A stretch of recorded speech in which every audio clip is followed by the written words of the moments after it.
Nos primeiros anos do século XX, Viena era uma cidade onde o antissemitismo fazia parte do discurso público.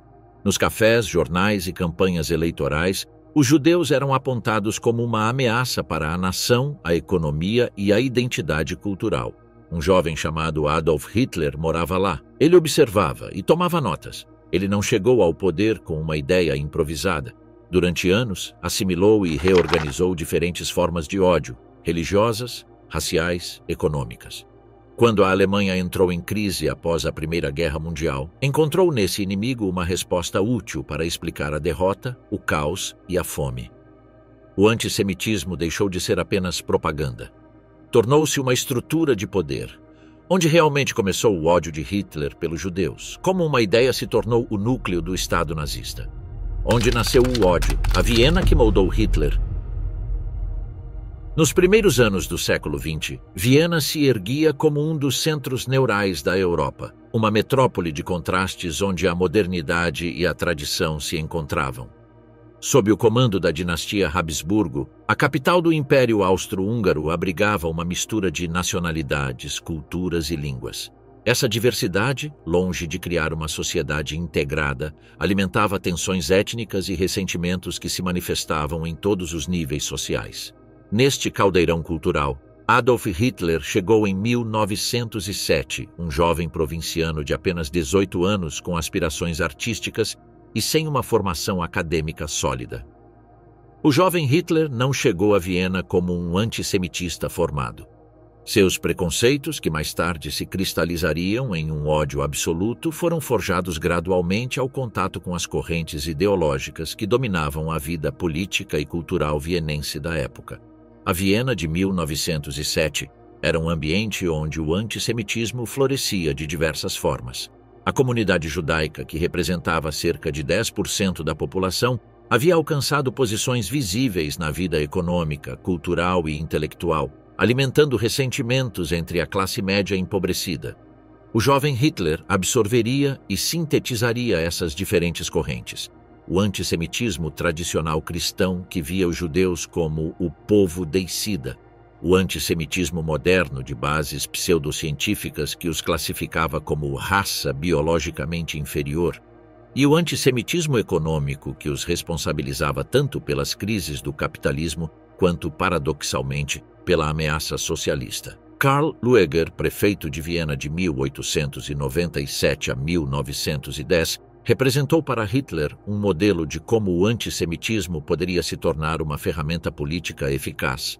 Lueger, líder do Partido Social Cristão, havia transformado o preconceito anti-judeu em uma plataforma eleitoral bem-sucedida, combinando políticas de modernização urbana com uma retórica que apontava os judeus como responsáveis pelos males sociais. O jovem Hitler observou com fascínio como Lueger mobilizava as massas através de um discurso carismático que misturava antissemitismo, catolicismo e populismo. Mas a influência de Lueger não foi a única. O pangermanismo de Georg von Schönerer, com sua ênfase na pureza racial e seu repúdio visceral aos judeus, também teve um impacto profundo em Hitler. Enquanto Lueger representava um antissemitismo pragmático, útil para vencer eleições, Schönerer encarnava um antissemitismo radical, quase religioso em seu fervor. Hitler absorveria elementos de ambos, combinando o pragmatismo político com a intransigência racial. A experiência pessoal de Hitler em Viena foi determinante. Rejeitado 2 vezes pela Academia de Belas Artes, viveu anos de extrema precariedade, sobrevivendo em abrigos para sem-teto. Esse declínio social coincidiu com sua crescente exposição à literatura antissemita de baixa qualidade, panfletos racistas e teorias conspiratórias que circulavam abundantemente nos cafés e pensões vienenses. Nos abrigos onde se refugiava, Hitler entrou em contato pela primeira vez com judeus ortodoxos do leste europeu, com suas roupas tradicionais e longas barbas, o que reforçou sua percepção do judeu como um elemento estranho ao corpo nacional alemão. Os anos vienenses transformaram Hitler. Seu antissemitismo, inicialmente difuso, se consolidou em uma visão coerente, embora delirante, do mundo, onde o judeu não era simplesmente um rival econômico ou um grupo religioso distinto, mas uma ameaça existencial para a civilização ariana. Essa visão combinava elementos díspares, preconceitos medievais, teorias raciais modernas, darwinismo social e ressentimento pessoal. O peculiar do antissemitismo que Hitler desenvolveu em Viena foi seu caráter totalizante. Não se limitava a criticar aspectos concretos da cultura ou religião judaica. Construía uma explicação completa da história e da sociedade onde o judeu funcionava como princípio explicativo universal. Para Hitler, em 1913, quando deixou Viena em direção a Munique, o judeu já não era mais apenas um outro cultural ou religioso, era o antagonista absoluto, o inimigo metafísico da raça ariana. Essa metamorfose ideológica ocorreu longe dos holofotes públicos. Hitler não era então mais do que um entre milhares de jovens fracassados, sem perspectivas claras, absorvendo teorias conspiratórias nas margens de uma sociedade em crise. Mas as sementes plantadas naqueles anos germinariam décadas depois, quando aquele jovem sem rumo se encontrasse em posição de transformar suas obsessões pessoais em política de Estado. A traição que acendeu o fogo, a Alemanha após a derrota. Em 11 de novembro de 1918, quando os últimos disparos soaram na frente ocidental, a Alemanha enfrentou uma realidade incompreensível para muitos de seus cidadãos: a derrota. Embora o território alemão nunca tenha sido ocupado militarmente, o esgotamento material, o colapso de seus aliados e a entrada dos Estados Unidos no conflito tornaram insustentável a continuidade da guerra. Para uma população alimentada por anos de propaganda triunfalista, a capitulação parecia inexplicável. Hitler, como milhões de veteranos alemães, viveu o armistício como uma traição. A experiência de guerra foi para ele uma revelação. O front lhe deu pela primeira vez um sentido de pertencimento e de propósito.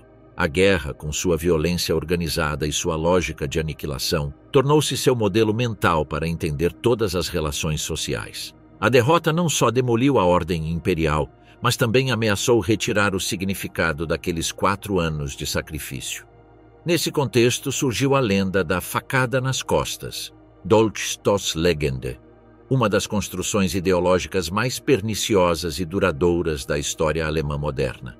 Segundo essa narrativa, promovida por generais como Erich Ludendorff e Paul von Hindenburg, o exército alemão não havia sido derrotado no campo de batalha, mas sim traído por civis na retaguarda: socialistas, pacifistas, republicanos e, sobretudo, judeus. A teoria da facada nas costas oferecia uma explicação reconfortante para uma realidade dolorosa. Em vez de aceitar a derrota como resultado de erros estratégicos, superioridade material dos aliados ou exaustão econômica, ela apontava para um inimigo interno. Para uma nação traumatizada, essa história oferecia 2 vantagens psicológicas. Preservava a honra militar e canalizava a frustração para objetivos alcançáveis dentro das próprias fronteiras. Os judeus alemães se tornaram o principal alvo dessa narrativa de traição. A propaganda nacionalista os apresentava como instigadores de greves durante a guerra, pacifistas que minaram o moral combativo, especuladores que se enriqueceram com a fome do povo e bolcheviques que promoviam a revolução. Essa visão convenientemente ignorava o fato de que 100.000 judeus haviam servido no exército imperial, 12.000 haviam morrido em combate e muitos receberam condecorações por sua coragem. A Revolução de Novembro de 1918, que deu origem à República de Weimar, intensificou as tensões antissemitas. Embora tenha sido liderada principalmente por social-democratas alemães, a presença visível de alguns líderes de origem judaica, como Rosa Luxemburgo, alimentou o estereótipo do judeu revolucionário. Milhares de veteranos desmobilizados encontraram nos Freikorps, corpos paramilitares formados por antigos oficiais e soldados, uma comunidade onde canalizar sua frustração. Esses grupos lutaram contra os revolucionários de esquerda, apresentando-se como defensores da verdadeira Alemanha contra a ameaça judeu-bolchevique, e muitos de seus membros levariam posteriormente uma cultura de violência normalizada e um profundo antissemitismo para as fileiras das SA e das SS.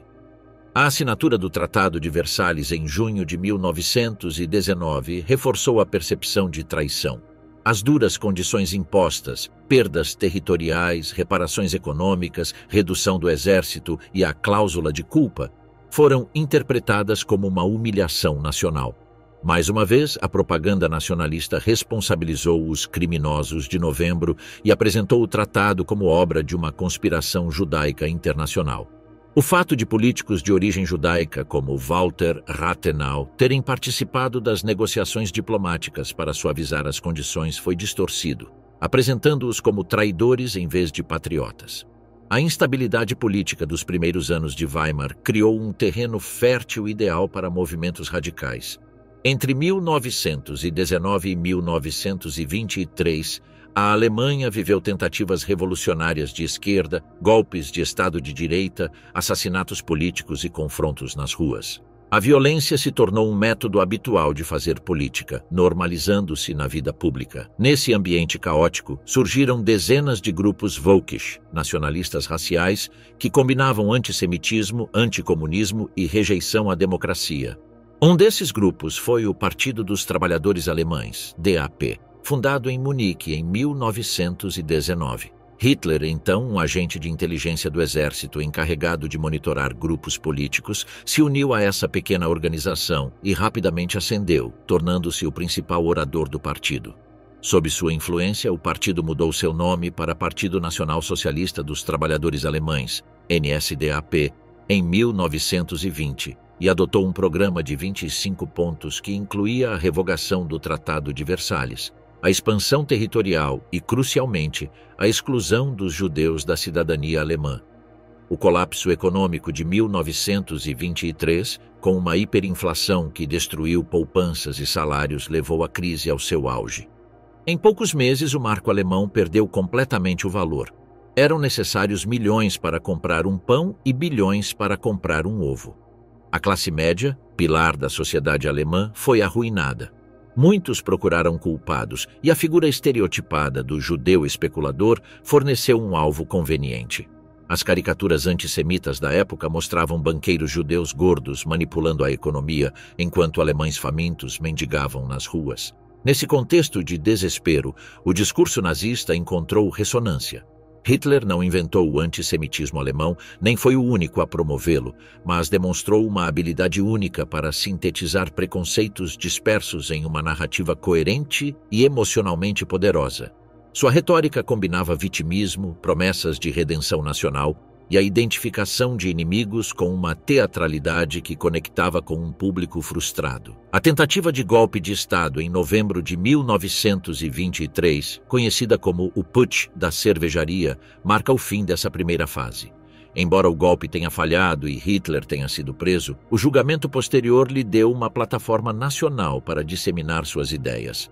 Na fortaleza de Landsberg, durante os 9 meses em que ficou preso, ditou a Rudolf Hess a primeira parte de Mein Kampf, onde sistematizou sua visão de mundo e elevou o antissemitismo a um princípio organizador de seu programa político. Os anos de 1918 a 1923 transformaram o antissemitismo alemão.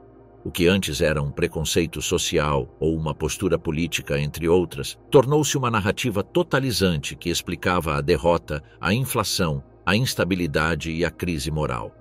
Hitler não criou esse clima, mas foi quem melhor o interpretou e quem ofereceu a solução mais radical, a purificação racial como resposta a todos os problemas da Alemanha. A lei contra um povo, como a perseguição foi legalizada.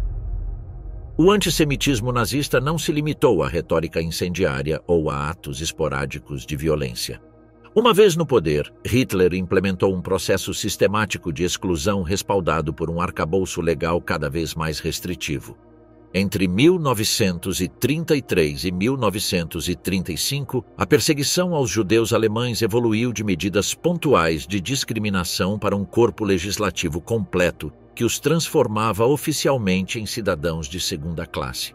A primeira ação coordenada do regime contra os judeus foi o boicote de 1º de abril de 1933. Membros uniformizados das SA, portando cartazes com slogans antissemitas, posicionaram-se em frente a lojas, consultórios médicos e escritórios de advocacia judeus, impedindo a entrada de clientes e pacientes. Em algumas cidades, as vitrines foram marcadas com estrelas de Davi ou com a palavra Jude, pintada em amarelo. Embora tenha durado oficialmente apenas um dia, o boicote teve um impacto psicológico profundo. Foi a primeira vez que o Estado alemão moderno apoiava uma ação antissemita em larga escala. Nesse contexto de rápida nazificação, no dia 7 de abril, apenas uma semana depois, foi promulgada a primeira grande medida legislativa antissemita, a Lei para a Restauração do Funcionalismo Público Profissional. Esse decreto permitia expulsar da administração pública funcionários de origem não ariana e opositores políticos. Na prática, isso resultou na demissão imediata de milhares de juízes, promotores, professores universitários, professores e servidores públicos judeus. A lei incluía uma cláusula de exceção, Hindenburger Lassung, que protegia veteranos da Primeira Guerra Mundial, aqueles que haviam perdido familiares no conflito ou aqueles que já eram funcionários antes de 1914. Essa concessão, exigida pelo presidente Hindenburg, refletia as contradições iniciais da política antissemita. Por um lado, expulsavam-se os judeus da vida pública.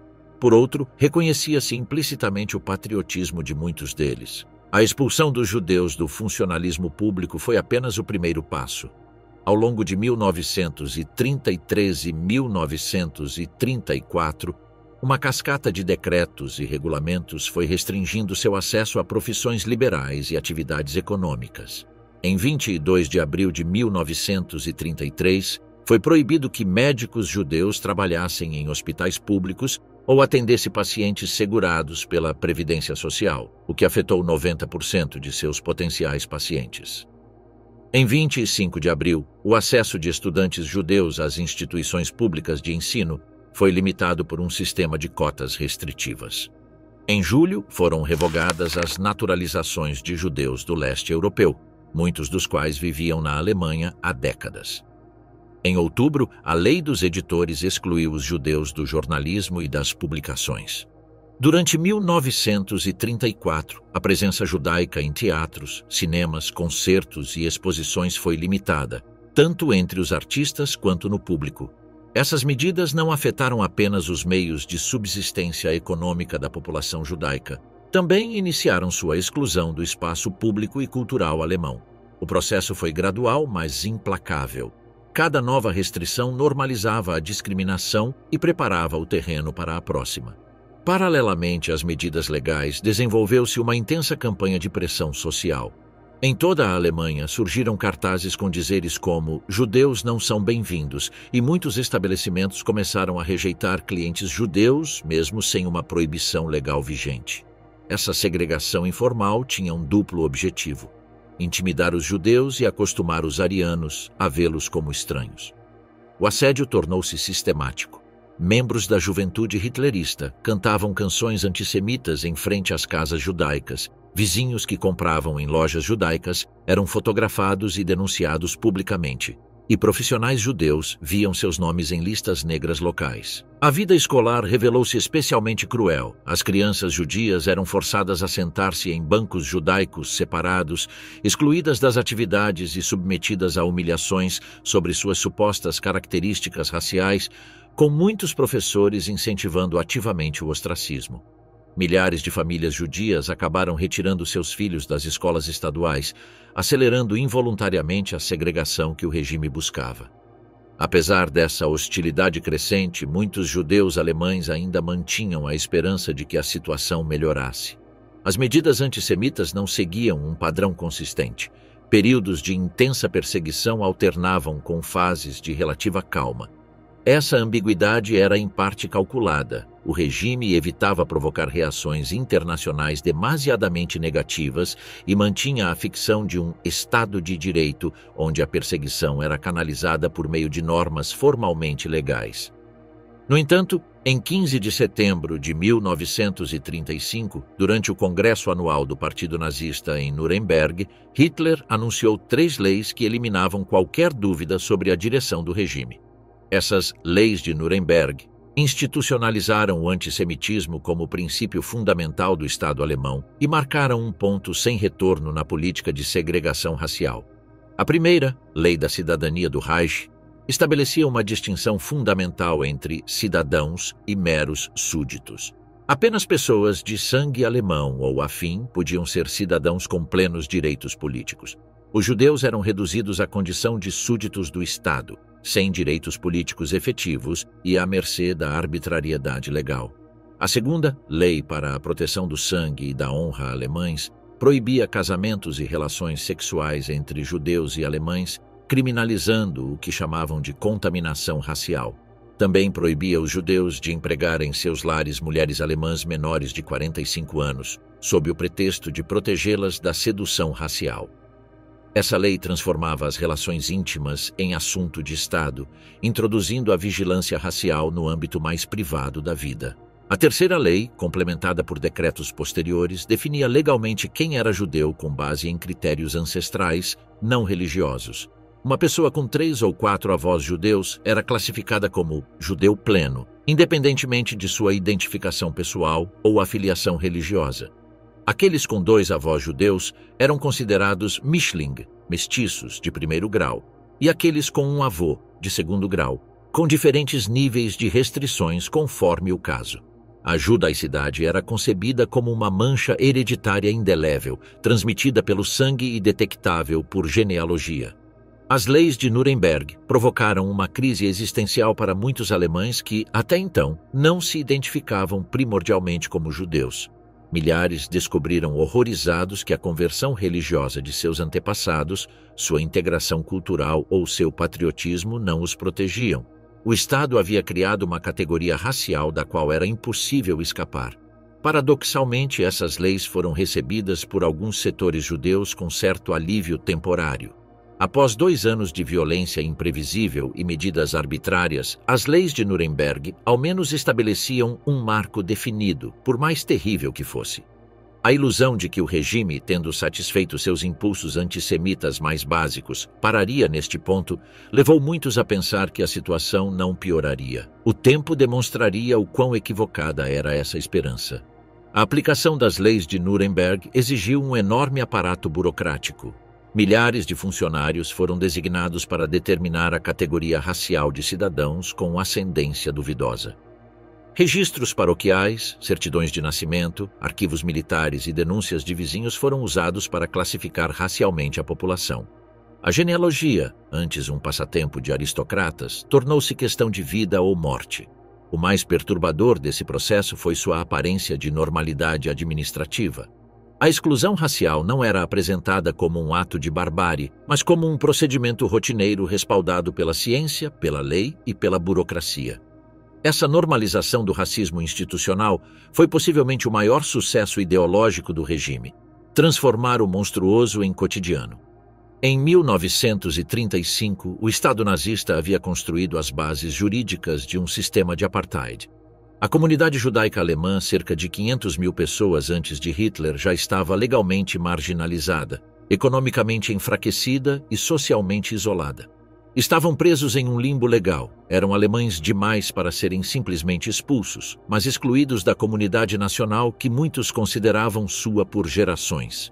O período de 1933 a 1935 revela um padrão consistente na política antissemita nazista. Cada passo preparava o próximo numa espiral de radicalização. O que começou com cartazes humilhantes e boicotes evoluiu para a segregação legal completa. Essa progressão calculada tinha um duplo objetivo: por um lado, acostumar a população alemã à exclusão de seus concidadãos judeus; por outro, privar as vítimas dos recursos materiais, legais e psicológicos para resistir ao que estava por vir. As leis de Nuremberg não foram o fim do processo de perseguição, mas o fim da sua fase inicial. Elas transformaram o antissemitismo na pedra angular da ordem legal alemã e estabeleceram as bases para medidas ainda mais radicais.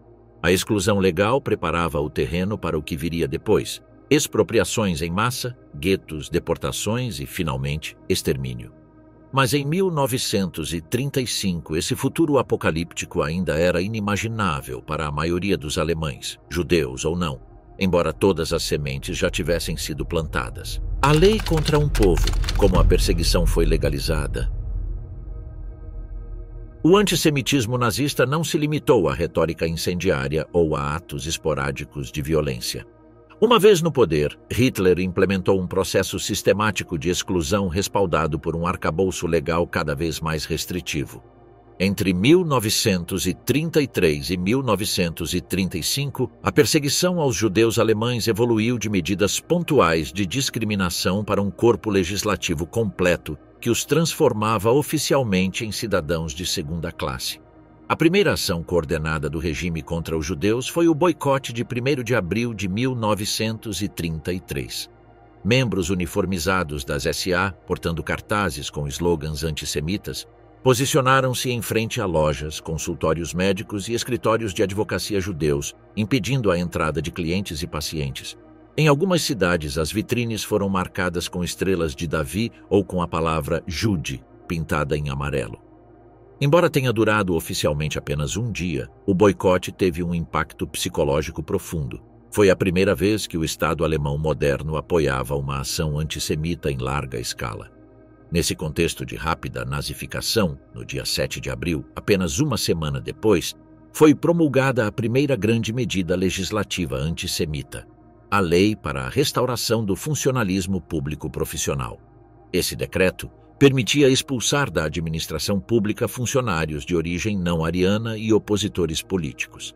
Na prática, isso resultou na demissão imediata de milhares de juízes, promotores, professores universitários, professores e servidores públicos judeus. A lei incluía uma cláusula de exceção, Hindenburger Lassung, que protegia veteranos da Primeira Guerra Mundial, aqueles que haviam perdido familiares no conflito ou aqueles que já eram funcionários antes de 1914. Essa concessão, exigida pelo presidente Hindenburg, refletia as contradições iniciais da política antissemita. Por um lado, expulsavam-se os judeus da vida pública. Por outro, reconhecia-se implicitamente o patriotismo de muitos deles. A expulsão dos judeus do funcionalismo público foi apenas o primeiro passo.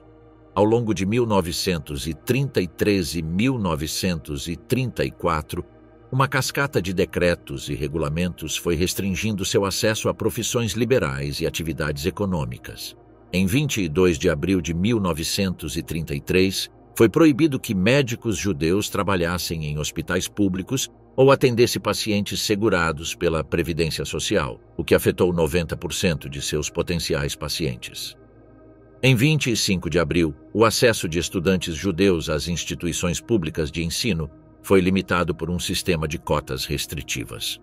Em julho, foram revogadas as naturalizações de judeus do leste europeu, muitos dos quais viviam na Alemanha há décadas. Em outubro, a lei dos editores excluiu os judeus do jornalismo e das publicações. Durante 1934, a presença judaica em teatros, cinemas, concertos e exposições foi limitada, tanto entre os artistas quanto no público. Essas medidas não afetaram apenas os meios de subsistência econômica da população judaica. Também iniciaram sua exclusão do espaço público e cultural alemão. O processo foi gradual, mas implacável. Cada nova restrição normalizava a discriminação e preparava o terreno para a próxima. Paralelamente às medidas legais, desenvolveu-se uma intensa campanha de pressão social. Em toda a Alemanha surgiram cartazes com dizeres como "Judeus não são bem-vindos" e muitos estabelecimentos começaram a rejeitar clientes judeus, mesmo sem uma proibição legal vigente. Essa segregação informal tinha um duplo objetivo: intimidar os judeus e acostumar os arianos a vê-los como estranhos. O assédio tornou-se sistemático. Membros da juventude hitlerista cantavam canções antissemitas em frente às casas judaicas. Vizinhos que compravam em lojas judaicas eram fotografados e denunciados publicamente, e profissionais judeus viam seus nomes em listas negras locais. A vida escolar revelou-se especialmente cruel. As crianças judias eram forçadas a sentar-se em bancos judaicos separados, excluídas das atividades e submetidas a humilhações sobre suas supostas características raciais, com muitos professores incentivando ativamente o ostracismo. Milhares de famílias judias acabaram retirando seus filhos das escolas estaduais, acelerando involuntariamente a segregação que o regime buscava. Apesar dessa hostilidade crescente, muitos judeus alemães ainda mantinham a esperança de que a situação melhorasse. As medidas antissemitas não seguiam um padrão consistente. Períodos de intensa perseguição alternavam com fases de relativa calma. Essa ambiguidade era em parte calculada. O regime evitava provocar reações internacionais demasiadamente negativas e mantinha a ficção de um Estado de Direito, onde a perseguição era canalizada por meio de normas formalmente legais. No entanto, em 15 de setembro de 1935, durante o Congresso Anual do Partido Nazista em Nuremberg, Hitler anunciou 3 leis que eliminavam qualquer dúvida sobre a direção do regime. Essas leis de Nuremberg institucionalizaram o antissemitismo como princípio fundamental do Estado alemão e marcaram um ponto sem retorno na política de segregação racial. A primeira, Lei da Cidadania do Reich, estabelecia uma distinção fundamental entre cidadãos e meros súditos. Apenas pessoas de sangue alemão ou afim podiam ser cidadãos com plenos direitos políticos. Os judeus eram reduzidos à condição de súditos do Estado, sem direitos políticos efetivos e à mercê da arbitrariedade legal. A segunda, Lei para a Proteção do Sangue e da Honra alemães, proibia casamentos e relações sexuais entre judeus e alemães, criminalizando o que chamavam de contaminação racial. Também proibia os judeus de empregar em seus lares mulheres alemãs menores de 45 anos, sob o pretexto de protegê-las da sedução racial. Essa lei transformava as relações íntimas em assunto de Estado, introduzindo a vigilância racial no âmbito mais privado da vida. A terceira lei, complementada por decretos posteriores, definia legalmente quem era judeu com base em critérios ancestrais, não religiosos. Uma pessoa com 3 ou 4 avós judeus era classificada como judeu pleno, independentemente de sua identificação pessoal ou afiliação religiosa. Aqueles com 2 avós judeus eram considerados Mischling, mestiços de 1º grau, e aqueles com um avô, de 2º grau, com diferentes níveis de restrições conforme o caso. A judaicidade era concebida como uma mancha hereditária indelével, transmitida pelo sangue e detectável por genealogia. As leis de Nuremberg provocaram uma crise existencial para muitos alemães que, até então, não se identificavam primordialmente como judeus. Milhares descobriram horrorizados que a conversão religiosa de seus antepassados, sua integração cultural ou seu patriotismo não os protegiam. O Estado havia criado uma categoria racial da qual era impossível escapar. Paradoxalmente, essas leis foram recebidas por alguns setores judeus com certo alívio temporário. Após 2 anos de violência imprevisível e medidas arbitrárias, as leis de Nuremberg ao menos estabeleciam um marco definido, por mais terrível que fosse. A ilusão de que o regime, tendo satisfeito seus impulsos antissemitas mais básicos, pararia neste ponto, levou muitos a pensar que a situação não pioraria. O tempo demonstraria o quão equivocada era essa esperança. A aplicação das leis de Nuremberg exigiu um enorme aparato burocrático. Milhares de funcionários foram designados para determinar a categoria racial de cidadãos com ascendência duvidosa. Registros paroquiais, certidões de nascimento, arquivos militares e denúncias de vizinhos foram usados para classificar racialmente a população. A genealogia, antes um passatempo de aristocratas, tornou-se questão de vida ou morte. O mais perturbador desse processo foi sua aparência de normalidade administrativa. A exclusão racial não era apresentada como um ato de barbárie, mas como um procedimento rotineiro respaldado pela ciência, pela lei e pela burocracia. Essa normalização do racismo institucional foi possivelmente o maior sucesso ideológico do regime: transformar o monstruoso em cotidiano. Em 1935, o Estado nazista havia construído as bases jurídicas de um sistema de apartheid. A comunidade judaica alemã, cerca de 500 mil pessoas antes de Hitler, já estava legalmente marginalizada, economicamente enfraquecida e socialmente isolada. Estavam presos em um limbo legal, eram alemães demais para serem simplesmente expulsos, mas excluídos da comunidade nacional que muitos consideravam sua por gerações. O período de 1933 a 1935 revela um padrão consistente na política antissemita nazista. Cada passo preparava o próximo numa espiral de radicalização. O que começou com cartazes humilhantes e boicotes evoluiu para a segregação legal completa. Essa progressão calculada tinha um duplo objetivo: por um lado, acostumar a população alemã à exclusão de seus concidadãos judeus; por outro, privar as vítimas dos recursos materiais, legais e psicológicos para resistir ao que estava por vir. As leis de Nuremberg não foram o fim do processo de perseguição, mas o fim da sua fase inicial. Elas transformaram o antissemitismo na pedra angular da ordem legal alemã e estabeleceram as bases para medidas ainda mais radicais.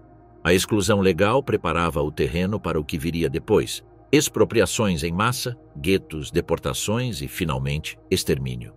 Mas em 1935, esse futuro apocalíptico ainda era inimaginável para a maioria dos alemães, judeus ou não, embora todas as sementes já tivessem sido plantadas. Presos pelo mundo, por que os judeus não escaparam? Da nossa perspectiva atual, conhecendo o destino final dos judeus europeus sob o nazismo, é desconcertante que tantos permaneceram na Alemanha quando ainda era possível sair. Em 1938, dos aproximadamente 500 mil judeus que viviam na Alemanha quando Hitler chegou ao poder, cerca de 150 mil haviam emigrado. Por que os outros 350 mil não o fizeram? Essa pergunta, aparentemente simples, esconde uma realidade complexa onde se entrelaçam fatores identitários, obstáculos práticos e, crucialmente, o abandono da comunidade internacional. O fator mais profundo que explica a permanência de muitos judeus na Alemanha era seu enraizamento cultural e emocional no país. Muitas famílias viviam há séculos no território alemão. Haviam lutado em guerras alemãs e contribuído significativamente para a sociedade. A emancipação judaica do século XIX permitiu sua plena participação na vida pública, e a ideia de judeu alemão era uma realidade vivida cotidianamente, não uma contradição. Essa identificação se manifestava em figuras como Heinrich Heine, Felix Mendelssohn ou Albert Einstein, que simbolizavam a síntese entre o alemão e o judeu. Para eles, o alemão era sua língua materna. Goethe e Schiller, suas referências literárias, a filosofia kantiana, parte de sua formação. Abandonar a Alemanha significava não apenas perder propriedades materiais, mas renunciar a uma identidade cultural construída por gerações. Para muitos, especialmente os mais assimilados, o judaísmo era principalmente uma herança religiosa ou cultural, não o eixo central de sua identidade. Viam-se como alemães de fé mosaica, patriotas cuja lealdade ao país estava fora de dúvida. A Primeira Guerra Mundial reforçou esse sentimento. 100 mil judeus alemães lutaram no exército imperial, 12 mil morreram em combate e milhares foram condecorados por sua coragem. O testemunho do filósofo Viktor Klemperer, que permaneceu na Alemanha até o fim da guerra, ilustra essa paradoxa identitária. Eu me sentia mais alemão do que judeu. Nunca imaginei que meu país me tornaria inimigo. Mesmo sob Hitler, eu ainda acreditava na verdadeira Alemanha, aquela de Lessing e Goethe, não a dos nazistas. Essa identificação com a Alemanha gerava uma dissonância cognitiva. Como a nação de Kant, a pátria do humanismo e do iluminismo, poderia se apoiar no antissemitismo? Muitos judeus se agarraram à crença de que o nazismo era uma febre passageira, uma aberração temporária que o verdadeiro espírito alemão acabaria rejeitando. Hitler seria contido pelas instituições, moderado por seus aliados conservadores ou derrubado pelos militares. Essa esperança, embora compreensível à luz da experiência histórica, revelaria-se tragicamente errada. Junto a esses fatores identitários, existiam formidáveis obstáculos práticos para a emigração. O primeiro era econômico. Desde 1933, o regime impôs restrições cada vez mais severas à transferência de capitais para o exterior. Os judeus que decidiam emigrar podiam levar consigo apenas uma fração mínima de seus bens, deixando para trás o trabalho de toda uma vida. Muitos preferiam esgotar as possibilidades na Alemanha a começar do zero em um país estrangeiro, sem recursos e sem contatos. O regime explorava cinicamente essa situação. Por um lado, pressionava os judeus para que abandonassem o país. Por outro, impedia que levassem seus bens, transformando cada imigração em uma confiscação de fato. O imposto de emigração, Reichsfluchtsteuer, inicialmente criado para evitar a fuga de capitais durante a crise econômica, tornou-se um mecanismo de extorsão que obrigava a pagar até 90% do patrimônio para obter permissões de saída. As dificuldades aumentavam para pessoas idosas ou doentes. Como poderia um médico, advogado ou professor de 60 anos, que havia construído sua vida na Alemanha, recomeçar em um país estrangeiro sem falar o idioma e sem poder exercer sua profissão? Para muitos, emigrar significava resignar-se a viver da caridade em terras desconhecidas, um preço alto demais, mesmo diante da crescente hostilidade. As divisões familiares complicavam ainda mais a decisão. Frequentemente, os países receptores aceitavam jovens ou trabalhadores qualificados, mas rejeitavam idosos ou pessoas com problemas de saúde. Isso obrigava as famílias a escolher entre se separar ou permanecer juntas enfrentando um destino incerto. Muitos optaram por permanecer unidos, especialmente quando tinham membros vulneráveis que não seriam admitidos em outros países. O obstáculo mais decisivo, no entanto, foi a política migratória restritiva das potenciais nações de acolhimento. Nos anos 30, em plena Grande Depressão, poucos países estavam dispostos a aceitar refugiados judeus. Os Estados Unidos mantinham um sistema de cotas que limitava severamente a imigração da Europa Oriental, de onde provinham muitas famílias judias alemãs. A Grã-Bretanha impunha restrições semelhantes e limitava a entrada na Palestina, então sob mandato britânico, para não antagonizar a população árabe. A França, já sobrecarregada por refugiados da Guerra Civil Espanhola, endureceu progressivamente seus requisitos. A Conferência de Evian, convocada pelo presidente americano Franklin D. Roosevelt em julho de 1938 para tratar da crise dos refugiados, evidenciou essa indiferença global. Representantes de 32 países reuniram-se na França para discutir o problema dos judeus que fugiam do Terceiro Reich. O resultado foi desolador. Nenhuma nação, exceto a República Dominicana, mostrou disposição para aumentar significativamente suas cotas de imigração. As desculpas foram múltiplas, mas convergentes. Problemas econômicos, temor ao aumento do antissemitismo interno, preocupações por alterar o equilíbrio étnico nacional. A delegação australiana declarou sem rodeios: "Não temos um problema judeu e não queremos importá-lo." O delegado suíço afirmou: "A Suíça não pode ser considerada um país de acolhimento. Já abrigamos muitos estrangeiros." O Canadá se limitou a aceitar alguns agricultores, enquanto Argentina, Brasil e outros países latino-americanos colocaram obstáculos burocráticos quase intransponíveis. Essa resposta internacional enviou uma mensagem devastadora aos judeus alemães. Ninguém os queria. O antissemitismo não era exclusivo da Alemanha. Manifestava-se também nas políticas migratórias restritivas de democracias supostamente liberais. A propaganda nazista explorou cinicamente esse repúdio. Vem? Nem mesmo as democracias os querem. Nós, ao menos, somos honestos sobre isso. Uma exceção parcial a essa indiferença foi o Acordo Haavara, transferência, assinado em 1933 entre as autoridades nazistas e representantes sionistas. Esse pacto controverso permitia que judeus alemães emigrassem para a Palestina transferindo parte de seu capital por meio da compra de produtos alemães que seriam exportados e vendidos lá. Aproximadamente 60 mil judeus usaram essa via antes que a guerra a encerrasse. No entanto, a Palestina não era uma opção viável para todos. As autoridades britânicas limitavam severamente a imigração judaica, muitos careciam dos recursos necessários e outros não se identificavam com o projeto sionista. À medida que a política antissemita se radicalizava, a onda de imigração aumentou. Após a anexação da Áustria em março de 1938 e a violência desencadeada contra os judeus vienenses, houve um êxodo massivo. A Noite dos Cristais, Kristallnacht, em novembro de 1938, com suas sinagogas incendiadas, lojas saqueadas e 30 mil judeus enviados a campos de concentração, eliminou qualquer dúvida sobre o futuro sob o nazismo. Naquela época, no entanto, as portas de fuga estavam se fechando rapidamente. Com o início da Segunda Guerra Mundial em setembro de 1939, a imigração tornou-se quase impossível. As fronteiras foram fechadas, os vistos foram ainda mais restritos e os submarinos alemães tornaram o trânsito marítimo extremamente perigoso. Os judeus que não fugiram ficaram presos em uma Europa que logo seria dominada por aqueles que juraram exterminá-los. A pergunta, por que não fugiram? Revela mais sobre nossa incompreensão histórica do que sobre as verdadeiras opções disponíveis aos judeus alemães nos anos 30. Não foi por cegueira, otimismo ingênuo ou apego irracional à Alemanha.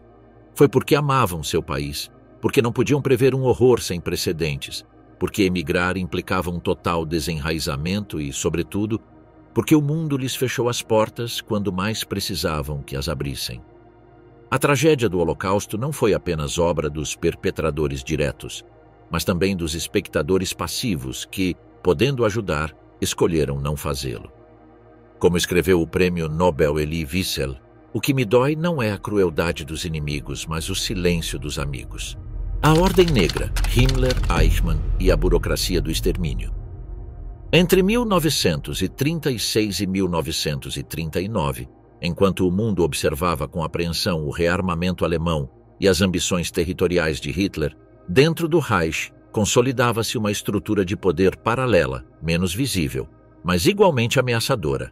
A SS, Schutzstaffel, sob a liderança de Heinrich Himmler, transformava-se de uma guarda pessoal de elite em um Estado dentro do Estado, com sua própria ideologia, burocracia e aparato repressivo.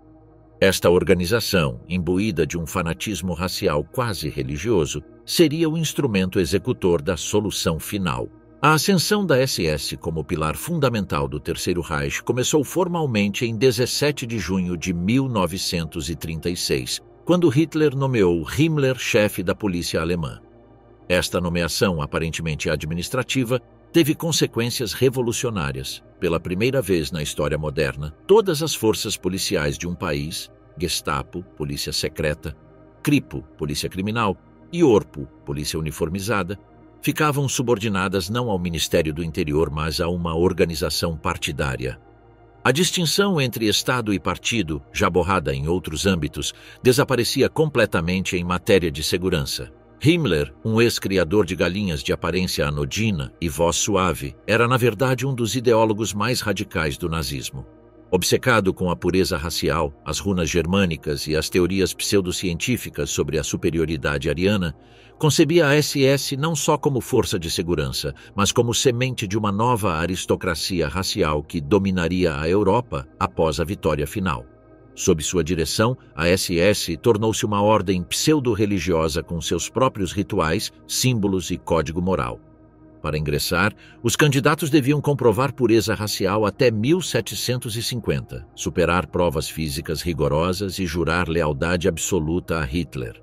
O lema da organização, "Minha honra chama-se lealdade", refletia sua ética fundamental, a obediência cega às ordens superiores, independentemente das considerações morais tradicionais.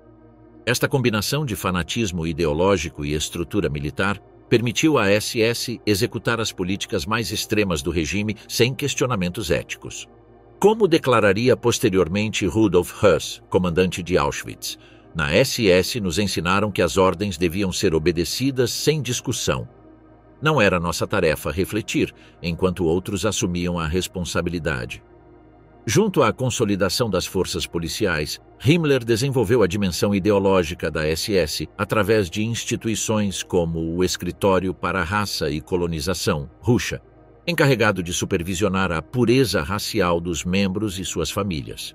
O programa Lebensborn, estabelecido em 1935, mas consideravelmente expandido nesses anos, fomentava a reprodução entre membros da SS e mulheres racialmente valiosas, chegando até a estabelecer lares especiais para mães solteiras de origem ária.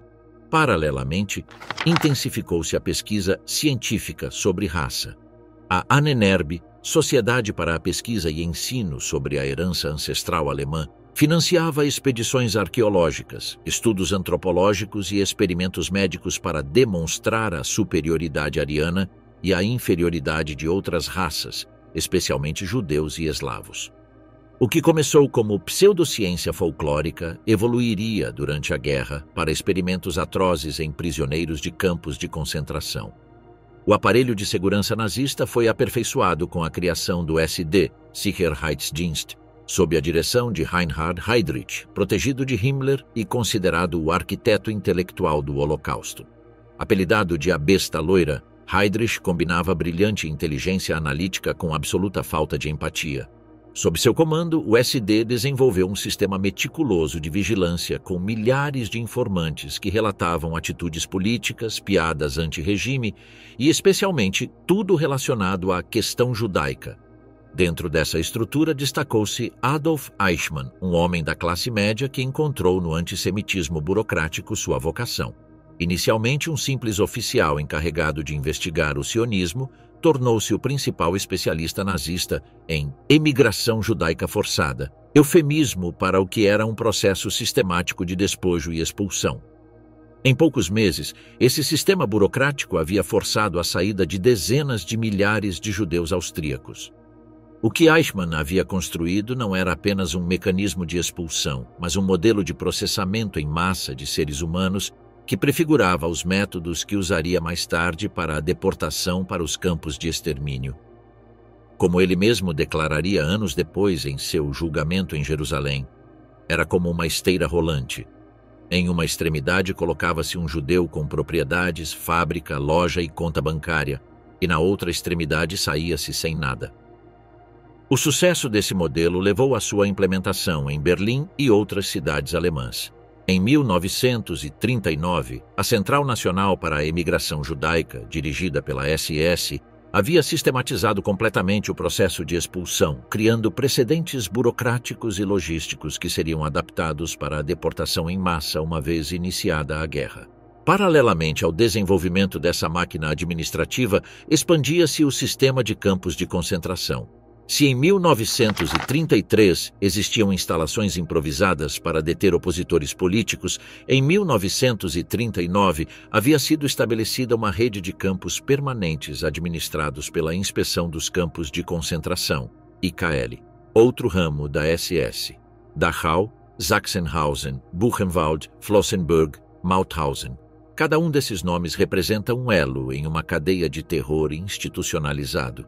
Embora o número de judeus internados nesses campos antes da guerra fosse relativamente pequeno, a maioria dos prisioneiros eram opositores políticos, criminosos, homossexuais, testemunhas de Jeová e outros grupos marginalizados.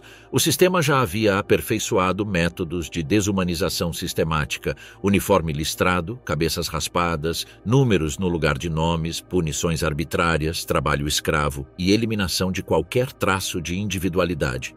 Na noite de 9 para 10 de novembro de 1938, conhecida como Kristallnacht, Noite dos Cristais Quebrados, marcou um ponto de inflexão. O que foi apresentado como uma expressão espontânea da fúria popular após o assassinato de um diplomata alemão em Paris por um judeu polonês foi, na verdade, uma operação coordenada pela SS e pela Gestapo. Centenas de sinagogas foram incendiadas, milhares de estabelecimentos comerciais judeus saqueados e aproximadamente 30 mil homens judeus detidos e enviados para campos de concentração. A Kristallnacht revelava a crescente radicalização da política antissemita. Até então, o regime mantinha certa aparência de legalidade, mas agora recorria abertamente à violência física. Mais importante ainda, foi a primeira vez que se utilizou o internamento em massa de judeus em campos como ferramenta de terror e controle. Embora a maioria tenha sido libertada nas semanas seguintes, eles experimentaram os métodos da SS, humilhação sistemática, violência arbitrária, desumanização total. Após a Kristallnacht, o controle da questão judaica passou definitivamente para as mãos da SS. Hermann Göring, nominalmente encarregado da política econômica, emitiu um decreto que impunha à comunidade judaica alemã uma multa coletiva de 1 bilhão de marcos e transferia a responsabilidade pelas medidas antijudaicas para Himmler e Heydrich. A perseguição deixou de ser uma questão de propaganda ou legislação para se tornar uma questão de segurança do Estado, administrada por especialistas em violência organizada. O passo final na construção do aparelho burocrático de perseguição ocorreu em 27 de setembro de 1939, pouco depois do início da guerra. Naquele dia, foi criada a Oficina Central de Segurança do Reich, RSHA, que unificava todos os serviços de segurança, SD, Gestapo e Kripo, sob um comando único. À frente ficou Reinhard Heydrich, agora com poderes praticamente ilimitados em matéria de segurança interna e externa. Dentro da RSAA, a seção 4B4, dirigida por Adolf Eichmann, era responsável especificamente pelos assuntos judaicos. O que começou como um pequeno departamento do SD tornou-se agora o centro nevrálgico da política antissemita, com ramificações em todos os territórios ocupados ou aliados do Reich. A questão judaica deixou de ser um problema político ou social. Era uma questão de segurança do Estado que exigia soluções radicais. Para 1939, a máquina de extermínio estava pronta. A SS havia construído uma estrutura de poder paralela, onde a liderança de Himmler fornecia direção ideológica, a inteligência de Heydrich contribuía com o planejamento estratégico e a eficiência de Eichmann garantia a implementação prática.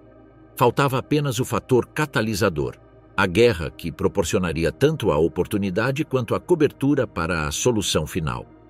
A perseguição aos judeus não foi um acesso de fanatismo nem uma improvisação tática, mas um processo sistemático apoiado por uma máquina estatal moderna e eficiente.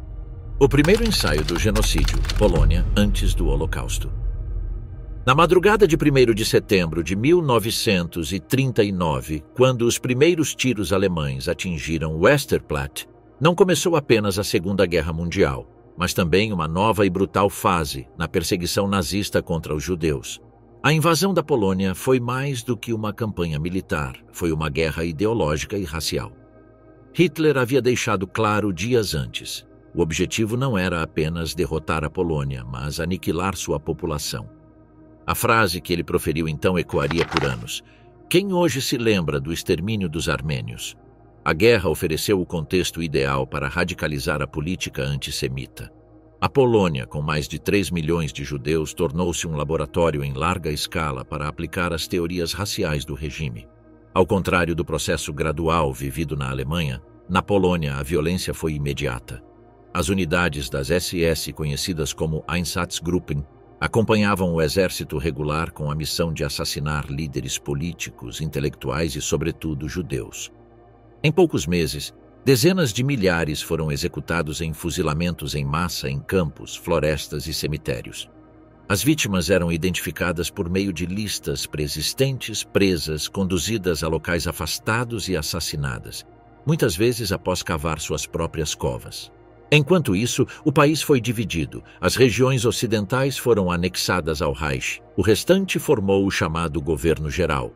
Em ambas as zonas, as políticas antijudaicas foram intensificadas. Em outubro de 1939, Reinhard Heydrich ordenou a concentração dos judeus em cidades com estações de trem, a criação dos Judenräte, conselhos judaicos, e o registro de todas as propriedades judaicas. O objetivo era claro: organizar, controlar e preparar a futura eliminação. Pouco depois, começaram a se formar os guetos. O mais notório, o de Varsóvia, chegou a abrigar mais de 400 mil pessoas em apenas 3,4 km². Outros guetos surgiram em Łódź, Cracóvia, Lwów e Lublin. Esses espaços eram verdadeiras prisões: muros, cercas, fome, doenças e morte. As rações alimentares atribuídas não ultrapassavam 800 calorias diárias. As condições eram deliberadamente letais. Só em Varsóvia, mais de 83 mil pessoas morreram de fome ou epidemias antes de 1942. A curto prazo, os guetos permitiam isolar e controlar. A médio prazo, geravam uma mortalidade massiva que muitos nazistas consideravam natural e, a longo prazo, serviam como estações de trânsito para destinos ainda em planejamento. Soluções territoriais paralelas foram avaliadas. Primeiro, o fracassado plano de criar uma reserva judaica em Lublin. Depois, o chamado Plano Madagascar, que buscava deportar milhões de judeus para a colônia francesa. Mas o fracasso em derrotar o Reino Unido o tornou inviável. Essas tentativas, longe de frear o impulso exterminador, o radicalizaram ainda mais. Em outubro de 1940, Hitler pronunciou sua profecia diante do Reichstag. Se os judeus levassem o mundo à guerra, o resultado seria seu extermínio. Para então, essa profecia já estava se cumprindo. Embora evitasse deixar registros escritos, Hitler aprovava cada grande passo: criação de guetos, deportações, execuções em massa. Seus subordinados trabalhavam para o Führer, executando seus desejos sem esperar ordens detalhadas. A invasão da URSS, em junho de 1941, levou a perseguição à sua fase mais sangrenta. A Operação Barbarossa foi concebida como uma guerra de aniquilação contra o judeu-bolchevismo. Os Einsatzgruppen, agora reforçados com batalhões policiais e colaboradores locais, não se limitaram a fuzilar líderes, mas exterminaram comunidades inteiras. Em 6 meses, assassinaram mais de 500 mil pessoas, muitas vezes em massacres públicos como o de Babi Yar, onde quase 34 mil judeus foram executados em 2 dias. Esses métodos, no entanto, apresentavam problemas. Eram lentos, caros e psicologicamente desgastantes para os perpetradores.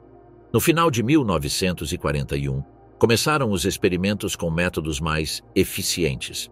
Em Chelmno, foram usados pela primeira vez caminhões de gás. As vítimas eram asfixiadas com monóxido de carbono durante o trajeto até a floresta. Foi o primeiro passo para o extermínio industrial.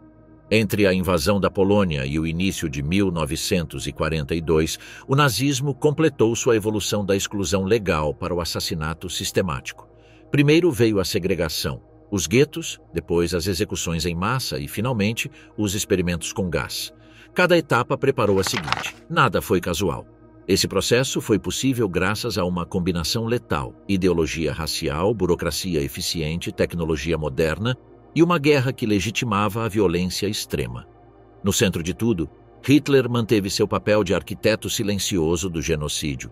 A Polônia foi, nesse sentido, o epicentro do ensaio geral do Holocausto. Lá foram testados todos os elementos do genocídio, desde o registro e a deportação até o trabalho forçado, a fome planejada, as execuções em massa e a industrialização da morte. A Conferência de Wannsee, em janeiro de 1942, não foi o início, mas a formalização. O que foi decidido lá já havia sido posto em prática por 2 anos nos guetos, valas e estradas da Polônia ocupada. Foi lá que a perseguição se transformou definitivamente em aniquilamento. O extermínio tornou-se política de Estado, e o mundo, ainda preso em sua guerra convencional, não soube ou não quis ver que outra guerra, muito mais silenciosa e monstruosa, já estava em andamento.